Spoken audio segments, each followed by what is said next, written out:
Hi YouTube. Today I wanted to talk about the Galaxy S21 and why I think it's one of the best phones, why I recommend getting one. The first thing I wanted to mention was the build quality for having plastic and not glass anymore, which is a negative for many. It's no longer considered a premium material. Even then though, most people, they have the premium material phone, they go ahead and use cases on them.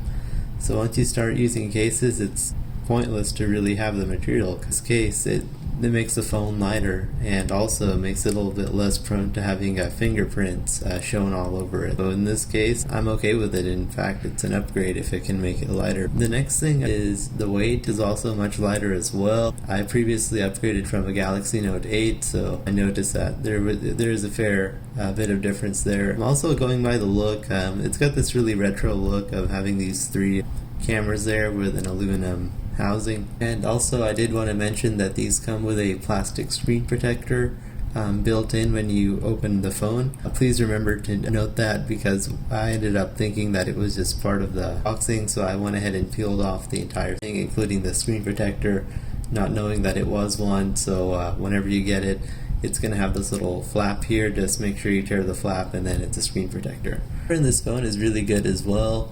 I would say it's a great improvement from the Note 8, and also that I noticed that photos are less cartoony.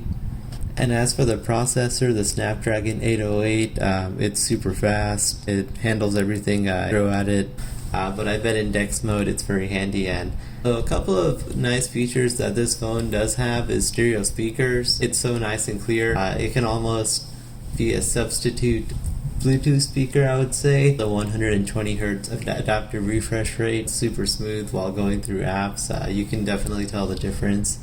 And since it's adaptive, it goes down all the way to 48 Hz whenever you're not using it, so you do get to save battery life. Of course, the resolution went down to just full HD instead of 1440p.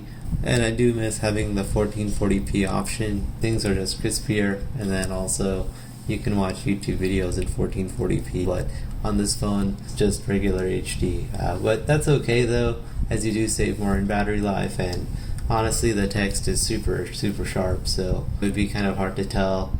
And I believe since the panels of OLEDs have just been improved so much that it feels like a better screen, even though it may have a less resolution due to the extra brightness. I'm sure that could help in the HDR department while watching videos and stuff, so it can still make a better experience even though the resolution is lower. The other aspects have improved a lot. And also, if you have an older Samsung, you may notice that your screen has been yellowed more, or the panel's just not as bright as it would, basically wearing out of a OLED screen. Having a new phone will definitely feel like an upgrade. Also, I wanted to mention the super fast charging issue. As this phone doesn't have a USB-C charger in it, you do have to get your own. Of course, not many people will have a USB-C dedicated charger.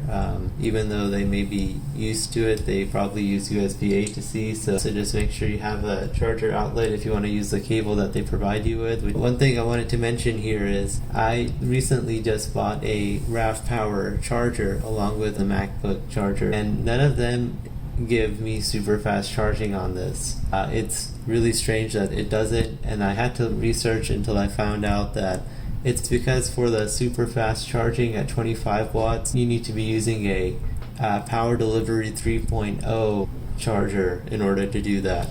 And in my case, even though all these are recent, they don't have the PD 3.0, so I'm just basically using 18 watt charging. I guess this could be a pro in a way, as I'll be saving more battery life, just having a longer charging time. Otherwise, I do wish I'd be able to use that 25 watt charging on the chargers that I already have.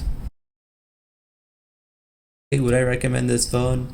Absolutely. It's super nice, it's smooth, the new features are refined. You'll notice that it's probably the peak of what a phone like this could be, as it has the perfect weight, it's got the best screen, everything's thought out, it's got adaptive refresh rates, the speakers are super tuned well and loud.